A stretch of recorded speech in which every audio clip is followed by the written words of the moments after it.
কখনো কি ভেবেছেন যেসব জিনিসকে আমরা একসময় অপ্রয়োজনীয় মনে করি সেগুলোর ভিতরেই হয়তো লুকিয়ে থাকে নতুন কোনো গল্প। আসসালামু আলাইকুম সবাইকে। আজকে খুব সাধারণ কিছু জিনিস নিয়ে ছোট্ট একটা সুন্দর কাজ করার চেষ্টা করলাম। একটা পুরনো বোরখা থেকে কিছু স্টোন নিয়েছি আর বাচ্চাদের খাওয়ার চকলেটের খোসা ব্যবহার করেছি। যে জিনিসগুলো হয়তো একসময় ফেলে দেওয়া হতো আর সেগুলোই একটু সময়, একটু যত্ন আর একটু ভালোবাসা পেয়ে নতুন একটা রূপ পেল। কাজটা করতে করতে একটা কথাই বারবার মনে হচ্ছিল, জীবনটাও ঠিক এমনই। অনেক সময় আমরা মানুষকেও এমনকি নিজেদেরকেও খুব সহজে মূল্যহীন ভেবে বসি। মনে হয় হয়তো আমার দ্বারা কিছু হবে না, হয়তো আমার সময় শেষ, হয়তো আমার ভেতরে আর নতুন কিছু নেই। কিন্তু সত্যিটা হলো সঠিক সুযোগ, একটু যত্ন আর একটু বিশ্বাস অনেক সাধারণ জিনিসকেও অসাধারণ করে তুলতে পারে। যেমন এই ছোট কানের দুলটা।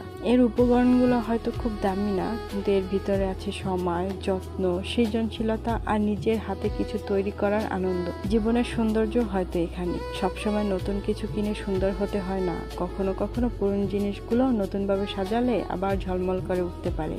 আর মানুষও ঠিক তেমনই। কঠিন সময়, কষ্ট কিংবা ব্যর্থতা কোনো মানুষের মূল্য কমিয়ে দেয় না। হয়তো শুধু একটু সময়, একটু ভালোবাসা আর একটু বিশ্বাসের প্রয়োজন হয় আবার নতুন করে জ্বলে ওঠার জন্য।